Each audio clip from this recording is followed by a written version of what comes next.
तो मैं मिनेश आप लोगों का एक बार फिर से स्वागत करता हूं। आज हम लोग ऑनलाइन क्लास पर बात करेंगे। इस ऑनलाइन क्लासेस में हम लोग बहुत सारी चीजें, खासकर M1 आज के मेन टॉपिक पर हम लोग डिस्कशन करेंगे। तो 2 मिनट का टाइम दीजिए, बच्चों को ज्वाइन कर लेने दीजिए, फिर मैं आपके साथ पूरी डिस्कशन करूंगा इस टॉपिक पर। ओके स्टूडेंट्स, चलिए मैं आपको पहले कुछ बेसिक्स बता देता हूँ, पहले वो समझ लीजिए, फिर आप लोग अपने क्वेश्चंस डिस्कस करेंगे हम लोग आपके साथ, और उसके बाद फिर मैं आपको बताऊंगा क्या क्या मेन टॉपिक्स हैं जिसके लेकर हम लोग M1 पर ज्यादा से ज्यादा ध्यान देंगे। एक चीज और आप बताएं, ये क्लास स्पेशली M1 के लिए है, M1 यानी IT टूल्स के लिए है। कल मैं आपकी फिर से क्लास लूंगा जो M2 के लिए स्पेशली होगी। तो आज हम लोग सिर्फ M1 यानी IT टूल्स वाले ही टॉपिक्स पर ध्यान देंगे। हाँ, इसके सिवाय जो क्वेश्चंस होंगे आपके नॉलेज से कंसंट्रेटेड होंगे या फिर कोई और अदर कोर्सेज होंगे, वो हम लोग इसके बाद डिस्कस करेंगे। क्लियर हो गया? तो बच्चों, आप लोगों को ये क्लियर हो गया होगा कि ओ लेवल का जो एग्जाम होने वाला है जनवरी में, 14 जनवरी से। एक चीज मैं आपको क्लियर कर दूं, आप लोग इस चीज का बहुत ही ज्यादा ध्यान रखिएगा। अभी भी जो कंफर्म हुआ है मेरे को सर से, वो ये कि जिन भी बच्चों की ओमार शीट भरने की बात आती है, नेलेट ने इस चीज को बिल्कुल साफ तौर पे जस्टिफाई कर दिया है कि ओमार शीट अगर आपने गलत भर दी है तो आप लोगों की कॉपी चेक नहीं होगी। तो एक चीज तो आप लोग हमेशा ध्यान रखिएगा कि ओमार शीट आपकी किसी भी हद तक गलत नहीं होनी चाहिए। बच्चों ने गलती क्या की है वो भी मैं बता देता हूँ। जैसे आप लोगों के रोल नंबर्स हैं, रजिस्ट्रेशन नंबर है, तो रोल नंबर्स में जो गोले लगाते हैं वो चीज एक गड़बड़ सबसे ज्यादा हो रही है। एक जगह पर आप लोगों को डालना पड़ता है जैसे कि बैच कोड और सीरियल नंबर, ये तो चलिए ठीक है, कॉमन सी चीज है। दूसरी एक प्रॉब्लम और होती है बच्चों, जब आप लोगों को आंसर शीट मिलेगी, मैं आपको दिखाना चाहूंगा आपकी आंसर शीट्स या क्वेश्चन पेपर जो आपको मिलेगा। फॉर एग्जाम्पल आप लोग M1R5 का पेपर कर रहे हैं, तो M1R5 का जब पेपर देने जाएंगे तो आप लोगों को वहां पर क्वेश्चन पेपर मिलेगा। उस क्वेश्चन पेपर में बुकलेट नंबर होगा। मैं आपको और एक चीज और आपको बता दूं, ये भी कंफर्म कर दिया है नेलेट ने कि पेपर एक नहीं होगा। पेपर इस बार भी आप लोगों के अलग अलग होंगे। अलग अलग का मतलब हर बच्चे के डेस्क में एक अलग पेपर पड़ा होगा, कि जहां तक के 4 से 6 सेट होने चाहिए। जैसे ये है, इस बच्चे का आप लोग देख रहे होंगे कि यहाँ पे दिया है सेट 2 और बुकलेट नंबर 21। बहुत सारे बच्चों ने ये गड़बड़ियां डाली हैं, तो आप लोग इसको बहुत ध्यान से करिएगा। ऐसे मेरे पास लगभग, जो मेरे को अंदाजा लगाया गया है कि इस बार कम से कम 1000 से ज्यादा बच्चे ऐसे थे जिन लोगों का रिजल्ट 0 आया है थ्योरी में, और प्रैक्टिकल में जबकि 60 से 70 नंबर आए थे। इसी कारण से तो ये चीज सबसे इंपॉर्टेंट है, आप लोगों को अपनी जो मार्क शीट है उसमें बुकलेट नंबर गलत मत करिएगा। दूसरी एक चीज मैं आपको और बताना चाहूंगा कि आपके नंबर्स कैसे कैलकुलेट होंगे, किस तरीके से आप लोगों को इसका ध्यान देना है। सबसे पहली चीज तो आप लोग देख लीजिए कि आपके नंबर्स जो हैं वो 100 में नहीं, 200 में कैलकुलेट होने वाले हैं। 100 नंबर की थ्योरी रहेगी और 100 नंबर का आप लोगों का प्रैक्टिकल होगा। तो आप अगर गौर करें तो आपके 100 नंबर की थ्योरी है और 100 नंबर का प्रैक्टिकल है। थ्योरी का पेपर आपको पता ही है कि ये 14th को होने वाला है। प्रैक्टिकल का जो पेपर है बच्चों, ये 28 तारीख से आसपास से होगा। इसका एडमिट कार्ड जो है वो 20 तारीख को आसपास, प्रैक्टिकल का 20th को आसपास आ जाएगा। अलग एडमिट कार्ड आएगा। आप लोगों के एडमिट कार्ड में आपका सेंटर चॉइस है, और मतलब कि आप लोगों के डिस्ट्रिक्ट में जो एक कंप्यूटर सेंटर होगा, जो भी आपके डिस्ट्रिक्ट में ऑथराइज सेंटर होगा, वहां पर आपको प्रैक्टिकल देने को मिलेगा। उसके बारे में हम लोग अलग से डिस्कस करेंगे। पहले समझ लीजिए कि कितना आप लोगों को कैसे पास होते हैं। तो 100 नंबर का ये हो गया। इसमें लिखा है कि अगर आपकी कॉपी में मिनिमम 33 नंबर नहीं आए तो आपका प्रैक्टिकल कैलकुलेट ही नहीं होगा और आप यहाँ पर फेल हो जाएंगे। क्लियर? तो आपका कम से कम 33 आने जरूरी है। वही चीज प्रैक्टिकल में भी है, 33 नंबर्स मिनिमम आने चाहिए। दोनों को जोड़ने के बाद आप लोगों का 50% नंबर आने चाहिए। 50% मैं बता रहा हूं। अब ये दोनों कैसे जोड़े जाएंगे, मैं एक एग्जांपल में आपको समझा देता हूं। जैसे मान लीजिए कि इस कैंडिडेट के प्रैक्टिकल में आ गए 70 नंबर और इस वाले में आपके आ गए 40 नंबर। ठीक? आपके दिमाग में क्या चल रहा है? 70 और 40 110, यानी कि हमारे 50% के ऊपर हैं। लेकिन गवर्नमेंट ने ये कहा है कि 50% ऐसे नहीं कैलकुलेट होते। 50% जो होंगे वो कैलकुलेट होने के लिए जो थ्योरी वाला मॉड्यूल है, इसका 60% निकाल लीजिए। 60% कैसे निकालेंगे? ये होगा 60%। और इसका 40% निकाल लीजिए। 40% कैसे होगा? ये होगा 40%। क्लियर? अब इसके और 60% और इसका 40%, जब आप इसे कैलकुलेट करेंगे, इसको मिलाकर आप लोगों का टोटल बनना चाहिए 50% एंड अबव। तो ये निकालना बहुत सिंपल है, हमने 40 इंटू 60% कर दिया, तो ये आ गया हमारा 24 नंबर। क्लियर? और हम लोग इसका ले लेते, इसके हो गए 28 नंबर। अब आप लोग जोड़िए, क्या 28 और 24 दोनों को अगर मैं ऐड कर दूं, क्या ये 50 एंड अबव हो रहे हैं? अब अगर आप लोग गौर से करें तो ये 52% हो रहे हैं, तो ये आप लोगों का कैंडिडेट पास हो जाएगा। हमेशा कैलकुलेशन ऐसी ही रखिएगा। लेकिन आप खुद ही सोचिए कि अगर इसमें इस बच्चे के 33 आ गए होते और इसके अगर 70 आ गए तो ये फेल हो जाता है, क्योंकि 60% इसका कम हो जाता। तो ये तो प्रैक्टिकल और थ्योरी का कॉम्बिनेशन है। आप लोगों को बता दें कि ये पार आपने M1 दिया है, वो that is good. Next July से आपके ये सारे पेपर्स ट्रिपल सी की तरीके से ऑनलाइन होंगे। एक चीज और आपको मैं बताने जा रहा हूं कि कोशिश ये भी कर रहे हैं कि नेलेट अभी के लिए तो अभी ये है कि आपका ये पेपर ऑफलाइन है। इसमें नो डाउट आपके पास ओमार शीट आएगी, आपको पेन से भरना है, वो सारी चीजें हैं। प्रैक्टिकल भी आपका ऑफलाइन है, नो डाउट, कोई प्रॉब्लम नहीं है। जुलाई में आपका ये पेपर ऑनलाइन हो जाएगा। आप लोगों का नेलेट सेंटर बना रहा है बहुत तेजी से, क्योंकि हमारे पास भी रिक्वेस्ट फॉर्म्स आ गए हैं। प्रैक्टिकल को भी गवर्नमेंट ऑनलाइन करने की पूरी कोशिश कर रही है। और आपको एक चीज और बता दें, जो शायद ही अभी किसी ने बताई हो, कि इसमें तो आपको 2 या 3 सेट यानी कि कम से कम 4 सेट तक मिलेंगे, 4 सेट्स तक होंगे। आपके प्रैक्टिकल में भी इस बार मल्टीपल सेट्स आएंगे। प्रैक्टिकल में भी मल्टीपल सेट्स का मतलब है कि एक जैसा प्रैक्टिकल नहीं होगा, सभी के अलग अलग क्वेश्चंस होंगे। प्रैक्टिकल में कई सेट्स आपके सेंटर पे रहेंगे। प्रैक्टिकल का क्वेश्चन पेपर मैं दिखा देता हूं आपको, मैं अभी पूरा पूरा डिटेल में डिस्कस करूंगा आपके साथ। ये रहा प्रैक्टिकल। और अगर आप लोग गौर से देखें तो प्रैक्टिकल के सेंटर्स में अगर मैं आपको दिखाऊं तो आपका प्रैक्टिकल का पेपर ऐसा आता है। इस तरह के क्वेश्चंस आते थे, जिसमें आपको 3 क्वेश्चन दिए हैं, तीनों के तीनों करने हैं। मैं आपको एग्जैक्टली वही सेम क्वेश्चन पेपर दिखा देता हूं जो अभी हालिया हुए हैं।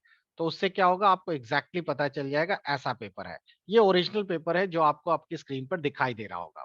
आपको 3 क्वेश्चन है। प्रैक्टिकल पहले तो बता दें हिंदी में नहीं होता, इंग्लिश में ही होता है। और इसमें आपको ये वाले क्वेश्चंस में आपको दिया होगा कि ये लिब्रा राइटर में बनाना है। ये वाला आपको दिखाई दे रहा होगा कि स्प्रेडशीट यानी कैल्क में बनाना है। और ये इम्प्रेस में बनाना है। 3 क्वेश्चंस आपको इसमें साफ-साफ दिए हैं।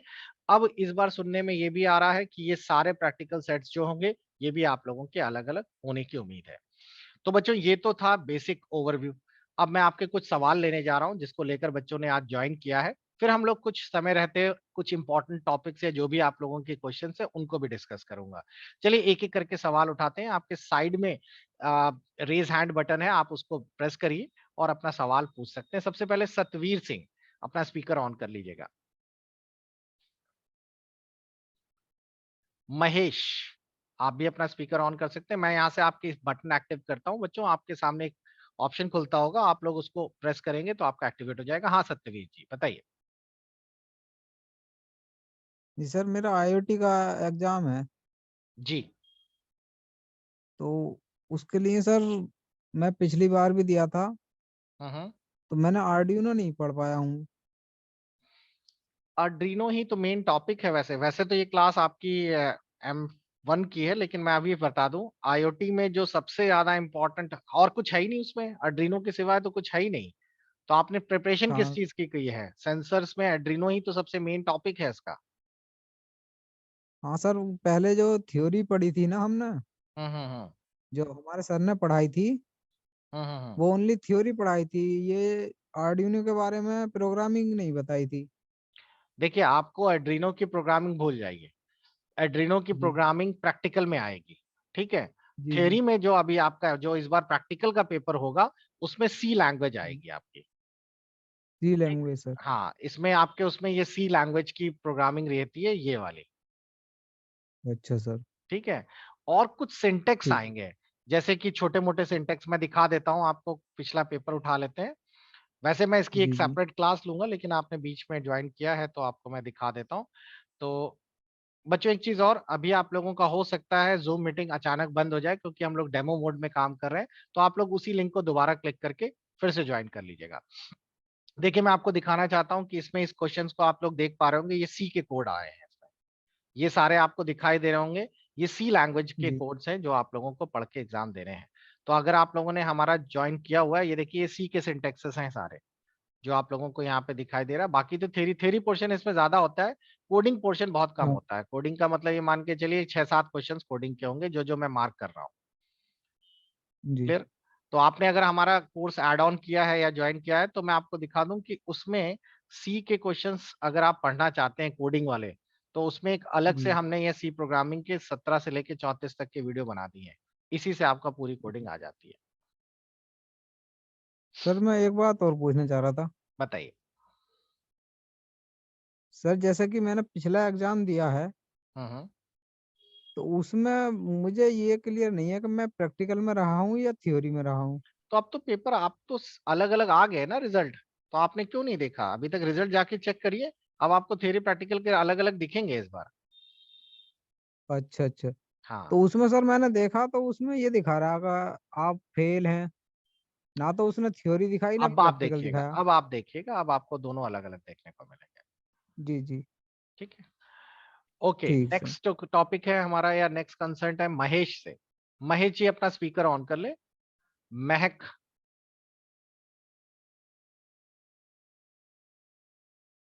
बच्चों आपके पास रिक्वेस्ट आती है तो आप उसको प्रेस करिए, आपके स्क्रीन पर आ जाएगी। सैमसंग, सैमसंग एसएम करके भी एक बच्चा है कोई।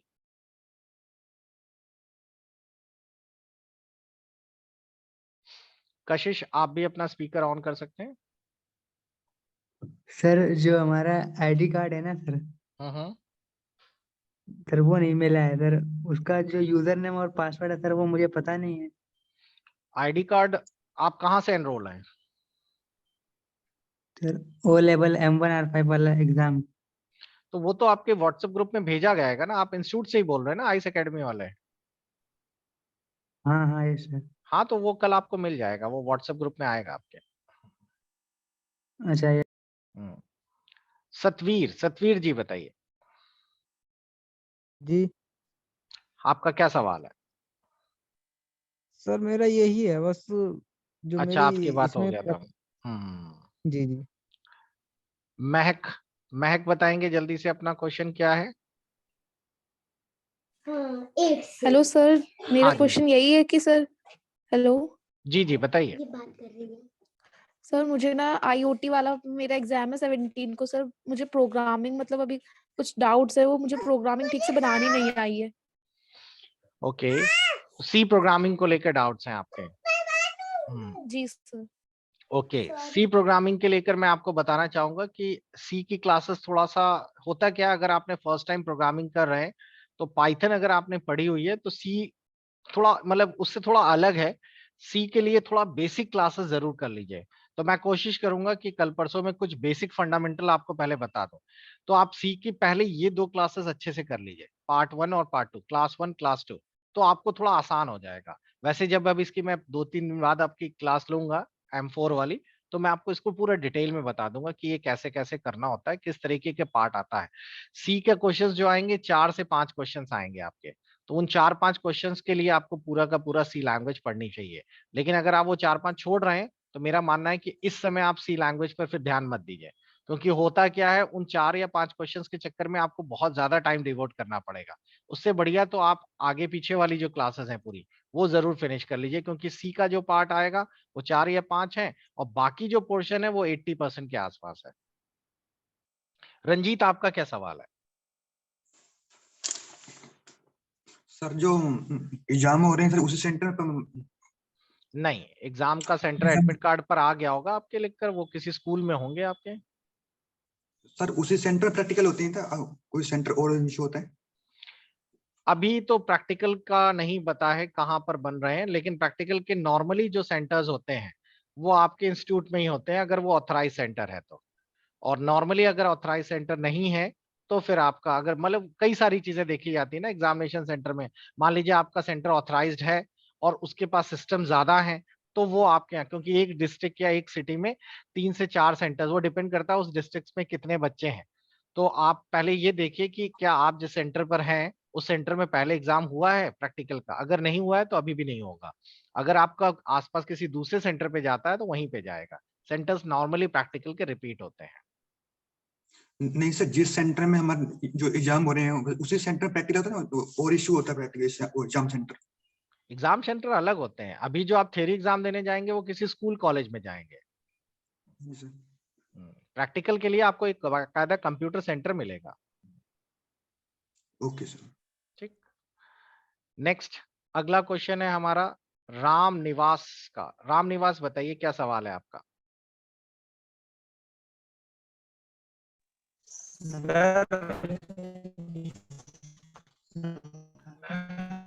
राम निवास आपकी आवाज कट रही है नेटवर्क के इश्यूज के कारण, इसलिए आपकी आवाज यहाँ तक नहीं आ पा रही है। अभिषेक का क्या सवाल है, अभिषेक बताइए।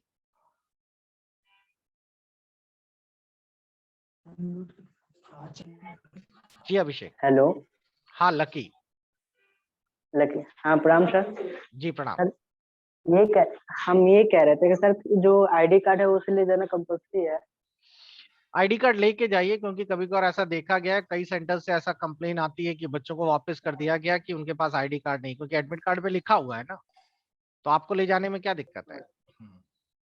ओके सर ठीक है। और सर एक और क्वेश्चन था कि सर जो हमने हमारे इंस्टीट्यूट में पढ़ाया गया है तो ज्यादातर एमएस ऑफिस पढ़ाया गया और लिब्रे ऑफिस बहुत कम मतलब कंटेंट पढ़ाया गया है। ये याद रखिए कि थ्योरी और प्रैक्टिकल दोनों में लिब्रा आएगा, एमएस ऑफिस का एक भी सवाल नहीं आएगा। ओके सर ठीक है सर, थैंक यू। अभिषेक का सवाल क्या है, अभिषेक यादव। हाँ सर नमस्ते। नमस्ते। सर मेरा सवाल ये है कि वो पाइथन का सर मेरा पेपर है, तो अभी तक सर गेस्ट पेपर सर नहीं मिला है। देखिए गेस्ट तो वो पेपर कैसे में आप कंफ्यूज हो रहे हैं, गेस्ट पेपर्स तो बहुत पहले ही सबके जी अपलोड हो गए थे। गेस्ट पेपर में गेस्ट पेपर के नाम से नहीं है। देखिए पाइथन का जी अगर सर आप लोग चेक करेंगे तो पाइथन में जो एमसीक्यूज हैं सारे, गेस्ट पेपर्स का मतलब है कि जो जी मेन जी जी क्वेश्चंस पार्ट हैं। तो आप अपना पाइथन खोलिएगा जी और पाइथन में खोलने के बाद यहाँ जी क्रैश कोर्स में जाइएगा। दिख रहा है आपको। जी सर जब क्रैश कोर्स खोलेंगे तो यहाँ पर आप चेक करिएगा तो पूरा कोर्स जो है वो क्रैश कोर्स में यहाँ अवेलेबल करा दिया गया है। ठीक। Important okay sir MCQ, important video, यही सारा गेस्ट पेपर में भी है। दूसरी चीज है, आप लोगों को इसी में एमसीक्यू सेट्स खोल लीजिएगा। बस इतना सॉल्व कर लीजिएगा जो एमसीक्यू सेट्स आपके यहाँ पे दिए हैं चैप्टर वाइज, हिंदी और ये जो एमसीक्यूज है, ये अगर आप कर लेंगे तो ये बस पूरा खत्म। इसके सिवाय आपको कोई और ज्यादा करने की जरूरत ही नहीं पड़ेगी। और ठीक ठाक मतलब अच्छे खासे एमसीक्यूज आपके इसमें अवेलेबल हैं। हर तरह के एमसीक्यूज मिल जाएंगे। आप देख रहे होंगे कि मोर देन एक मतलब कि आप मान के चलिए 1000-1500 से ऊपर के क्वेश्चंस हैं। तो आपके पासिंग परसेंटेज तो बड़े आराम से निकल आएंगे इससे। तो जी इतना जरूर सर, करिए। ये ऑनलाइन ही रहेगा ना सर? ये ऑफलाइन तो रहेगा नहीं पेपर? नहीं नहीं नहीं नहीं, ऑब्जेक्टिव सारा ही रहेगा ना सर? ऑब्जेक्टिव। ऑनलाइन का मतलब है पेपर आपका ऑफलाइन ही होगा, जी क्यूआर मतलब कि आपका वो मार्कशीट पर होगा। जी ठीक है। Okay sir. ओके। तो बच्चों ये आज का मेन था। चलिए लौट के आते हैं दोबारा, इसी लिंक को दोबारा क्लिक करिए। अगली क्लास में मैं आपके साथ इंपॉर्टेंट क्वेश्चंस डिस्कस करने वाला हूं, तो जल्दी से लौट के आइए 2 मिनट के ब्रेक के अंदर, सेम लिंक पे क्लिक करिएगा और फिर से दोबारा आज हम लोग डिस्कस करते हैं कुछ इंपॉर्टेंट सवाल M1 के।